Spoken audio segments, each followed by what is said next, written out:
Imagine walking into a room full of people who once made your life a living hell. Their faces pale as they realize you're the one holding the power now. That's exactly what happened to me. Back in school, they called me nobody, mocking my every step. But years later, as the CEO of my own thriving company, I watched those same bullies line up at my door, resumes in hand, desperate for a job. The look on their faces? Priceless. Stick around, because this is the revenge story that proves karma doesn't just bite, it devours. Hello everyone. My name is Elena. I'm 24 years old, living in Seattle, and I run a successful tech startup that empowers underprivileged kids through education apps. Today, I want to share a very personal story from my life, one that's raw, real, and honestly, still gives me chills when I think about it. If you've ever been underestimated or pushed around and dreamed of turning the tables, hit that like button right now. Subscribe for more inspiring tales of triumph, and let's dive in. This one's going to hit home. You know, looking back, it's funny how the smallest things from childhood can scar you so deeply, embedding themselves into your soul like thorns that never quite come out. I was just 12 years old when it all started, back in the fall of 2009. In a dingy middle school classroom, in a small forgotten town in Ohio called Milford. The kind of place where everyone knows everyone's business, and the economy had hit rock bottom after the recession, leaving families like mine scraping by on whatever we could. The classroom itself was a relic. Faded posters peeling from the walls, desks scarred with decades of carvings from restless kids, and those harsh fluorescent lights that buzzed endlessly, like a swarm of angry bees trapped in the ceiling. It cast a sickly yellow glow over everything, making the room feel even more oppressive. I always sat in the back row, hunched over my notebook, trying desperately to blend into the shadows, to make myself as invisible as possible. But invisibility was a luxury I never got. My shoes were the first thing they latched onto. They were these worn-out hand-me-downs from my older cousin, who was 3 sizes bigger than me, so they flopped around like clown feet. The soles were torn, held together with silver duct tape that my mom had wrapped around them in a hasty fix one morning before work. Every step I took down the echoing hallways produced this pathetic flap-flap sound, like a wounded bird trying to take flight. It announced my arrival before I even entered a room, drawing eyes and whispers. Then there was my lunchbox, this faded, blue plastic thing my mom had scavenged from a garage sale down the street. It was dented on one side, with a handle that squeaked when I carried it, and it always carried the faint, lingering smell of old sandwiches and spilled juice from previous owners. I tried to hide it under my desk, but it was no use. And worst of all, my stammer. Oh, that cursed stammer. It wasn't always there, but it crept up like a thief whenever I was nervous, which, in that environment, was pretty much every waking moment at school. Simple sentences turned into stuttering marathons, my tongue twisting over itself, leaving me red-faced, sweating, and ultimately silent. I'd open my mouth to answer a question in class, and the words would just stick. The answer is. And then the giggles would start. The ringleader of it all was this girl named Brittany Larson. God, even saying her name now sends a little shiver down my spine. Not of fear anymore, but of remembered fury. Brittany was the undisputed queen bee of our grade, with her perfect blonde ponytail that swung back and forth like a pendulum of judgment as she walked. Her clothes were always fresh from the mall, designer jeans that hugged her legs just right, sparkly tops that caught the light, and sneakers that looked like they'd never touched a puddle. She had this sharp, mocking laugh that could slice through the air like a knife, echoing off the lockers and making my stomach drop every time I heard it. Brittany wasn't alone, of course. She had her entourage, a tight-knit group that orbited her like planets around a toxic sun. There was Jake Thompson, the tall jock with broad shoulders and a perpetual smirk plastered on his face, like he knew some secret joke about the world, and you were the punchline. He was the muscle of the group, always ready with a physical nudge or a fake trip in the hallway. Then Mia Reyes, who followed Brittany like a loyal shadow, her dark hair always tied back in imitation, giggling at every cruel joke, as if it were the funniest thing she'd ever heard. And Tyler Grant, the quiet one, the thinker. He didn't say much, but when he did, his barbs were calculated, precise, like arrows aimed straight at your weakest spot.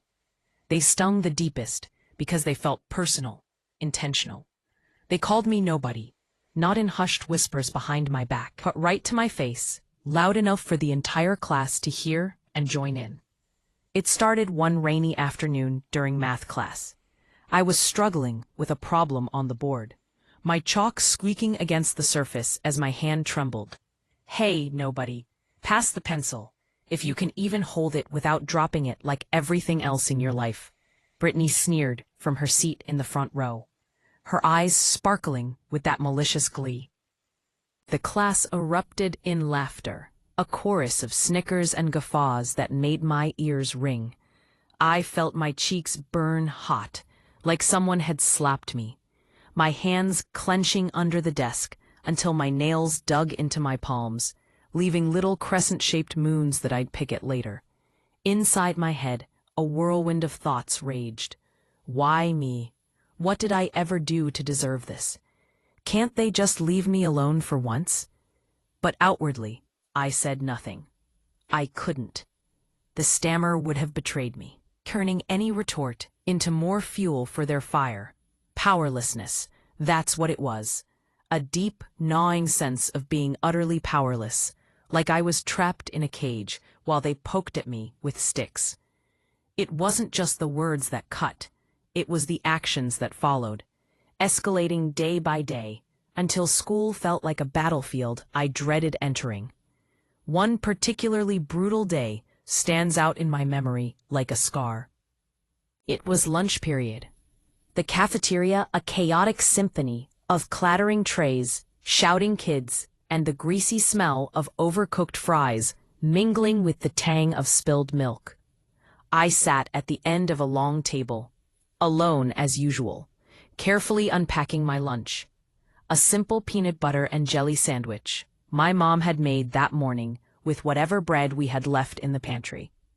It wasn't much, but it was made with love, a small act of care in our otherwise chaotic life. I took a bite, the sticky sweetness hitting my tongue when suddenly, bam, Brittany accidentally bumped into the table as she walked by, her tray slipping just enough to knock my sandwich flying. It landed face down on the grimy floor, peanut butter smearing across the tiles. "Oops, nobody," she said, her voice dripping with fake innocence, but her grin telling the real story. A wide, triumphant smile that revealed perfectly straight teeth from braces her parents could afford. "Guess you'll go hungry today." "Not like you need it anyway. Maybe it'll help with that whole awkward thing you've got going on." The table around us burst into laughter again, kids pointing and whispering. I stared at the mess, my throat tightening, a knot forming in my stomach that twisted so hard I thought I might throw up. Betrayal hit me like a punch to the gut, because these weren't faceless strangers. They were my classmates, kids I'd grown up with in this small town, sharing the same playgrounds and bus rides. Yet here they were, underestimating me, disrespecting me as if I were less than human, a joke to be laughed at rather than a person with feelings. As the weeks blurred into months, the mockery only intensified, morphing into a relentless campaign that chipped away at my self-worth. They'd mimic my stammer during group projects, drawing out syllables in exaggerated slow motion. "Think you can contribute, nobody." Until even the teacher, Mrs. Hargrove, a weary woman in her 50s with glasses perpetually sliding down her nose, would finally intervene. But her interventions were half-hearted at best. "Settle down, class," she'd mutter, without looking up from her stack of papers, her voice drowned out by the residual giggles. No real consequences, no detentions or calls home. Just a slap on the wrist that encouraged them to be sneakier next time. I started dreading school so much that I'd fake stomach aches in the morning, clutching my belly dramatically as my mom rushed around our tiny kitchen, the smell of burnt toast filling the air. She'd pause, her apron stained from her diner shift, and kneel down, her tired eyes searching mine. "What's really wrong, sweetie? You can tell me." Her hands, rough from washing dishes and folding laundry at her second job, would smooth my hair, offering a momentary warmth in the cold storm of my days. I'd mumble something vague about too much homework or a test I was worried about, but inside the truth burned. The craving for justice, for validation, for someone to see me as more than nobody. Powerlessness had turned into isolation. I'd sneak off to eat lunch in the bathroom stall, the cold porcelain tile pressing against my back, the distant chatter of happy kids echoing through the vents like a taunt from another world. But the absolute breaking point, the moment that shattered something deep inside me and planted the seed of resolve, came during the school assembly in the spring of that year. The auditorium was packed, rows of creaky wooden seats filled with fidgeting students, the air thick with the scent of sweat and cheap cologne from the older kids. We were presenting our science projects, a rite of passage that had me practicing in my room for weeks. Mine was a model volcano, meticulously built from papier-mâché, painted with care, using supplies I'd begged my mom to buy. It was complete with baking soda and vinegar for a dramatic eruption, my one chance to shine, to show I wasn't the failure they painted me as. When my name was called, I walked to the stage on legs that felt like jelly, the bright spotlights blinding me, turning the sea of faces into a blurry mass. My heart pounded in my ears, a drumbeat of anxiety. "The volcano represents," I began, my voice echoing through the microphone with that hated stutter. And that's when Brittany struck, her voice cutting through from the back row like a whip. "Spit it out, nobody, or is your brain as broken as your shoes? Maybe the volcano can erupt words for you." The laughter was deafening, a tidal wave crashing over me, drowning out everything else. Kids slapped their knees, pointed fingers.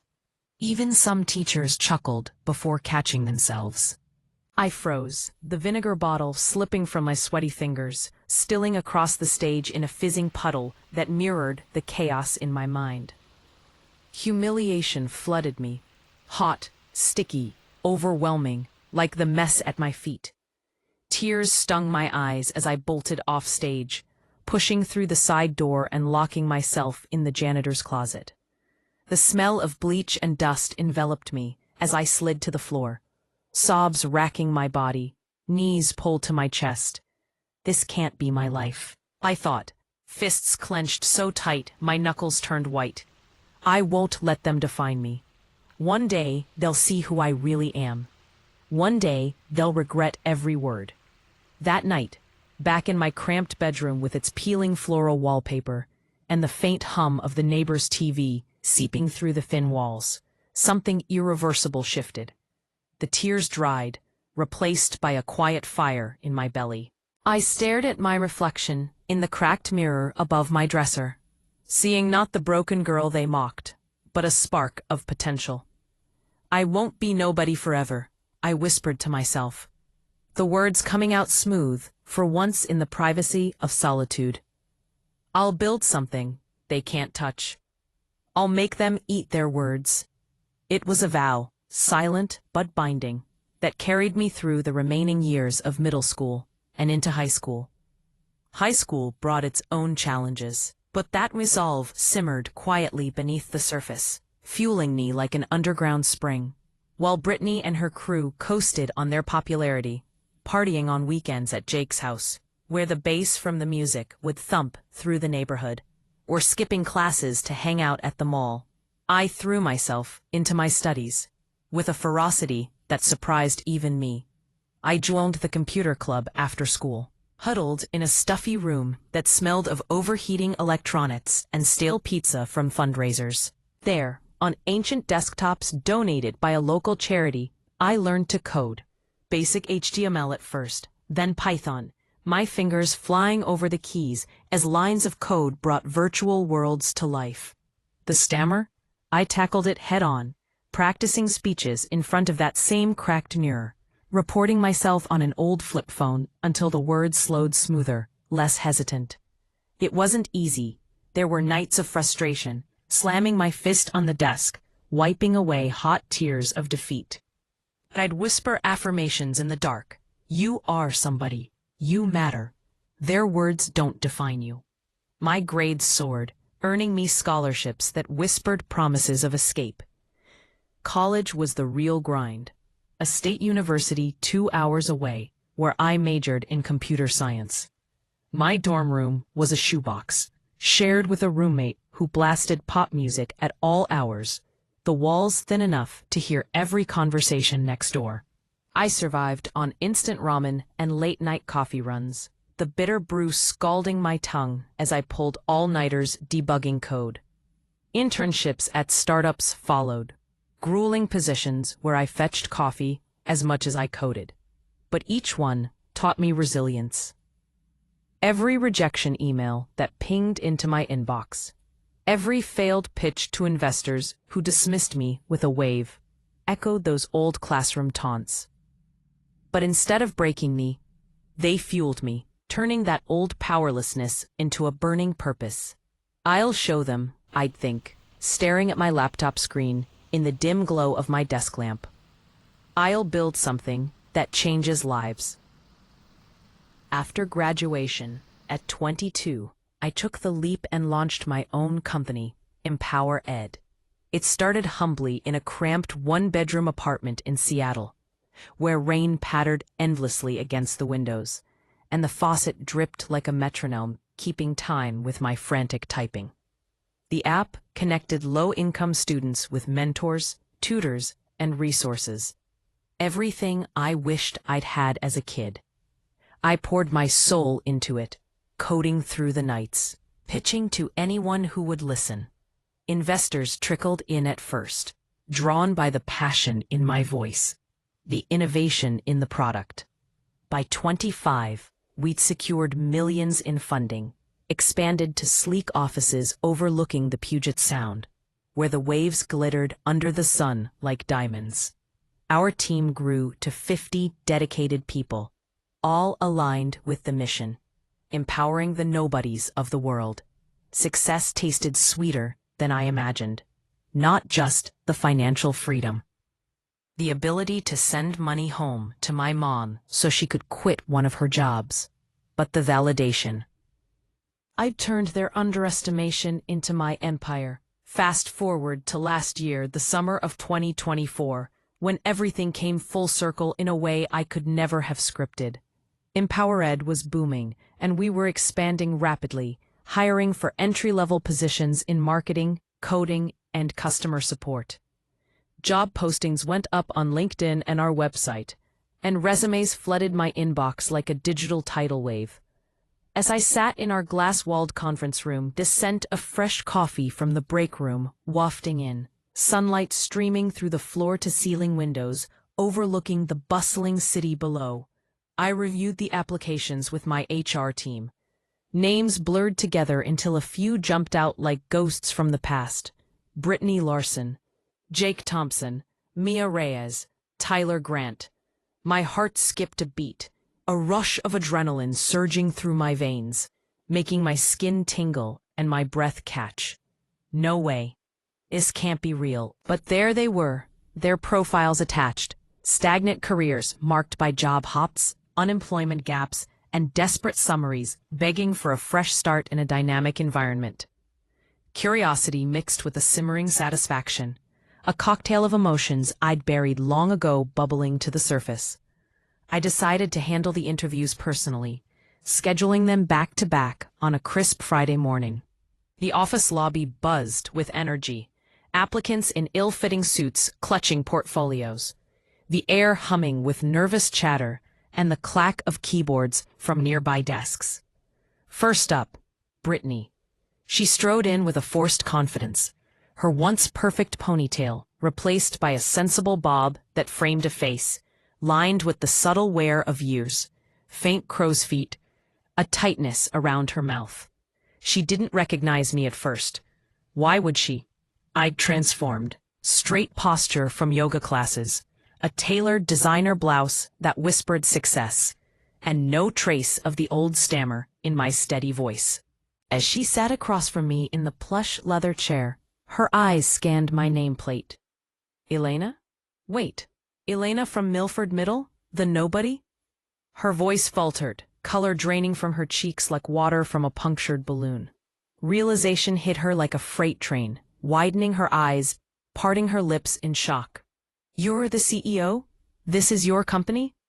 I leaned back, folding my hands on the polished oak table, a polite smile curving my lips.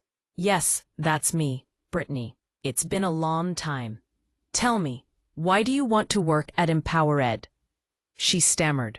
Oh, the irony. Her words tumbling out in a rush, about needing stability after a string of failed jobs, praising our mission with generic buzzwords she'd probably Googled that morning. But I pressed deeper. What experience do you have with empowering underprivileged kids? Have you volunteered, mentored, or faced challenges that align with our values? She faltered, fidgeting with the edge of her resume, her nails bitten short. Inside, my thoughts raced like a storm. This is it. The tables have turned. All those years of pain, and here she is, at my mercy. I kept it professional, nodding along, but the power shift was electric, crackling in the air between us. We'll be in touch, I said finally, watching her rise with slumped shoulders, her exit a defeated shuffle that echoed down the hallway. Jake was next, his once imposing jock build softened by time and perhaps too many desk jobs, sweat beading on his forehead under the bright LED lights, despite the air-conditioned chill. He plopped into the chair with a forced grin, but it faded as recognition dawned. Elena? Holy, nobody. I mean, wow, you've really done well for yourself. The slip-up hung in the air like a bad odor, his smirk crumbling into awkwardness, his hands twisting in his lap. He rambled about his sales experience from a car dealership that had gone under, but his voice cracked, eyes darting to the window, as if seeking escape. The humiliation radiated off him, the same look I'd worn in that cafeteria years ago, now mirrored back. Life's thrown some curveballs, he admitted, rubbing the back of his neck. I nodded sympathetically, but inside, triumph bloomed like a flower in sunlight. Mia followed, her giggling shadow self diminished to a nervous twitch. Her dark hair pulled into a tight bun that pulled at her features. She sat gingerly, as if the chair might bite. I didn't know it was you running this place, she confessed, her voice small and quivering, avoiding my gaze. Things have been rough. Divorce, kids to support. Her story tugged at a thread of empathy, but the memory of her echoes of laughter hardened it. Tyler was last, his calculated demeanor cracked, replaced by quiet pleas. I've bounced around jobs, he said, staring at his shoes, polished but scuffed. This company, it seems like a place where I could make a difference.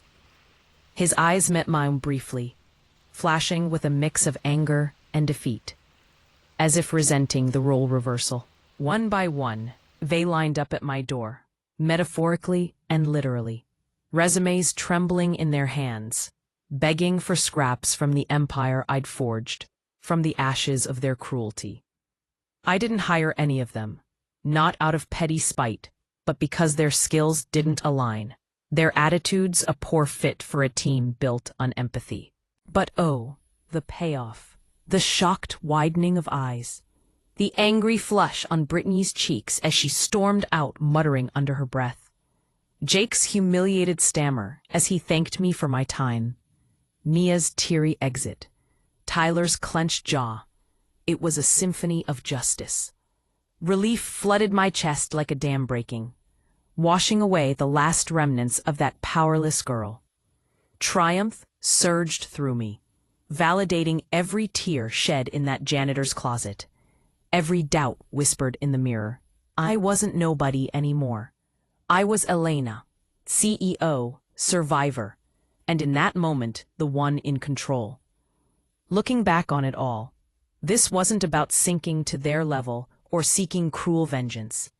It was about justice served on a silver platter by life itself. Karma has this uncanny way of circling back, reminding us that our actions ripple out and eventually return. I learned that true power isn't in holding grudges. It's in rising above them, transforming pain into purpose. If you've ever faced bullies, doubters, or those who underestimated you, take heart. Your story isn't finished. Channel that hurt into fuel. Build your own path, and who knows? One day, you might find yourself on the other side, watching the wheel turn. Wow. Sharing that story always leaves me a bit emotional. Hope it gave you some serious chills, or maybe even a spark of inspiration for your own life. If it resonated with you, smash that like button to show some love, and drop a comment below. What's the most satisfying revenge or comeback you've ever witnessed or experienced? Was it against old-school bullies, a toxic boss, a backstabbing friend? Share your tales. I promise I read every single one and love hearing from you. And of course, if you haven't already, subscribe to the channel and hit that bell icon so you never miss out on more real-life stories of triumph, betrayal, and those epic moments when justice prevails. Thanks so much for watching. Take care of yourselves out there, and I'll see you in the next video. Bye for now.